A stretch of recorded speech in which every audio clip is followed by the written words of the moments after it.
Bonjour, bonsoir tout le monde. Nous profitons de l'occasion ça pour nous saluer et remercier chaque grand ami nous yo, chaque grand abonné, chaque grand citoyen qui fait partie des familles équipe On TV.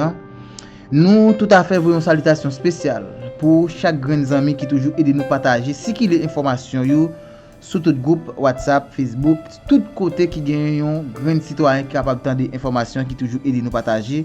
Moi dis nous merci en pile. Et m'a dit nous vraiment reconnaissants envers nous-mêmes parce que sans nous-mêmes travail ça tape extrêmement difficile.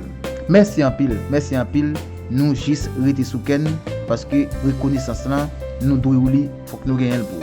Bref, information qui domine l'actualité c'est question toujours politique, mandat président Jovenel Moïse que en pile monde constaté la fini 7 février 2021 d'après constitution. Comme ça tout, yon groupe moun constaté que mandat chef l'État Jovenel Moïse a fini 7 février 2022 d'après constitution. Mais c'est pas de son seule constitution. Eh bien, dans même cadre mouvement ça, gen yon groupe évêque n'a regardé signature évêque dans l'église catholique dans tout 4 coins pays qui signe un document côté yon mandé pour président Jovenel Moïse quitter pouvoir 7 février 2021 d'après constitution, président Jovenel Moïse doit respecter maman loi pays. Et c'est comme ça détail là, nous allons suivre ensemble avec moi qui ça ou même capable tendre information ou gain pour devoir pour quitter commentaire partout parce que débat li intéressé et il fait partie de ou même parce qu'il fait partie des sociétés civiles là. Bref, on nous traverser en d'information pour nous entendre qui ça évêque ou même yo dit dans question mandat chef l'État Jovenel Moïse qui a dit qu'a fini 7 février 2021 d'après constitution. Entendez pour plus de détails. Moi les évêques de l'église catholique qui prend position là et position yo li pas aller en faveur président. OK? Il n'est pas allé en faveur président puisque respect constitution yo tient ce qui respecté respect constitution yo tient qui justement mon a demandé là c'est de bon ton. Depuis pour parler de respect constitution article 134 ou pas en faveur président. Pas en faveur non. Parce que dans le document ça, dans le document de l'église là, il parle de l'ITO. Il parle de l'ITO. Et le fait même il parle de lui, il prend position. OK? Qui ça le dit? On va nous bouger rapide oui. Message des évêques catholiques d'Haïti CEH. Frères et sœurs bien-aimés.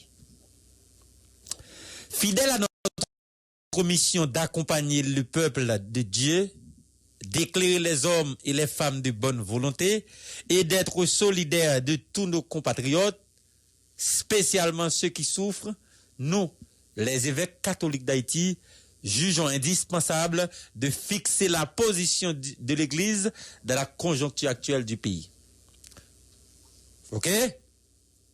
Dans la conjoncture actuelle du pays, conjoncture faite d'extrême détresse à la suite du Christ, l'Église est toujours du côté du droit, de la vérité, de la justice et du respect de la vie et de la dignité humaine. Voilà notre position inébranlable et inaltérable, quelles que soient les circonstances. Cependant, bien que cela soit clair et indubitable, nous pouvons y ajouter deux constats. 1. Le président de la République a appliqué la loi électorale et la Constitution pour les députés, les sénateurs et les maires au cours des années précédentes. Il a ainsi affirmé l'unité de la loi pour tous les élus, y compris pour lui-même, proclamant ainsi que la loi est une pour tous. Il nous semble que tout le monde soit d'accord sur le principe que personne n'est au-dessus de la loi et de la Constitution dans le pays. Ce premier constat fait, aucune littérature et aucun justificatif juridique ne sont nécessaires. Tout le monde veut qu'Haïti soit un état de droit. 2. Voici le second constat. Le pays est au bord de l'explosion. Le quotidien du peuple, c'est la mort, les assassinats, l'impunité, l'insécurité. Le mécontentement est partout, dans presque tous les domaines. Beaucoup de sujets fâchent, comme la manière d'établir un conseil électoral provisoire, la manière de rédiger une autre constitution, etc. Donc, ce ne sont pas uniquement les ravages du kidnapping qui rendent le pays totalement invivable. Devons-nous accepter ou tolérer cela? Au cœur de cette crise récurrente sociopolitique et économique alimentée par le venin de la haine et de la méfiance, il faut de préférence chercher à trouver le consensus sur toute matière épineuse. Il faut le construire par le dialogue social et institutionnel pour éviter la catastrophe. Certains essaient de fuir la réalité, nous dit le pape François, en se réfugiant dans le monde à part. D'autres d'affrontent en se servant de la violence destructrice. Cependant, entre l'indifférence égoïste et la protestation violente, il y a une opinion toujours possible, le dialogue. C'est uniquement le point du consensus qui peut aider les différents acteurs à éviter, d'un côté comme de l'autre, que tout Haïti aille se jeter encore plus au fond de l'abîme. Nous demandons à tous nos frères et sœurs haïtiens, haïtiennes, de faire preuve de discipline, de raison et de sagesse dans la recherche des intérêts supérieurs de la nation, à ceux qui ont la mission de veiller sur les vies et les biens, de garantir la sécurité de tous et de porter les escadrons de la mort à mettre de côté les armes afin que le kidnapping et l'insécurité soient à jamais bannis sur la terre d'Haïti. Comme nous le rappelle le pape François, il n'y a pas de point final à la construction de la paix sociale d'un pays. Celle-ci est plutôt une tâche sans répit qui exige l'engagement de tous.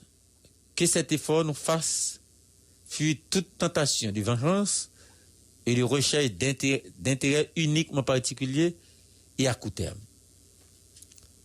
Nous vous invitons à accueillir ce message comme l'accomplissement incessant de notre Église et la réponse de la CIH à l'un et l'autre parti ou regroupement politique qui attend d'elle ses bons offices, dans de nombreuses initiatives dignes d'intérêt, en souhaitant que les patriotes haïtiens impliqués dans les affaires publiques du pays soient encore plus dignes des ancêtres. En les interpellant, pour qu'ils s'altèrent, pour qu'ils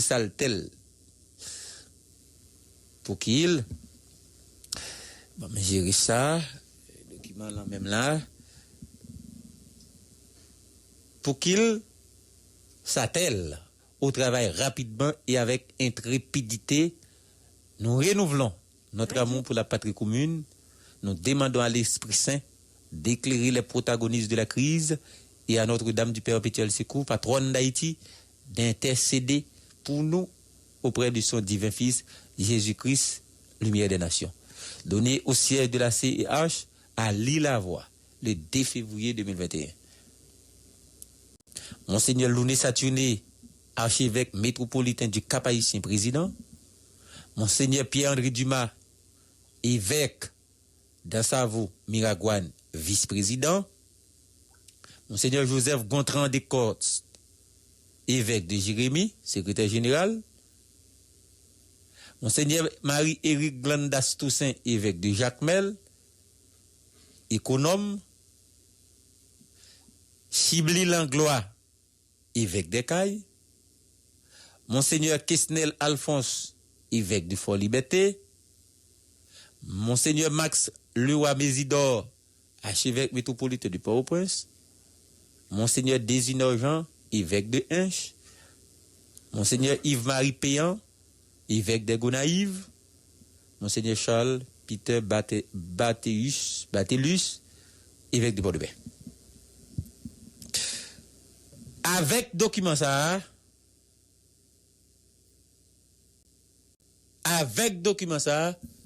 CEH prend position.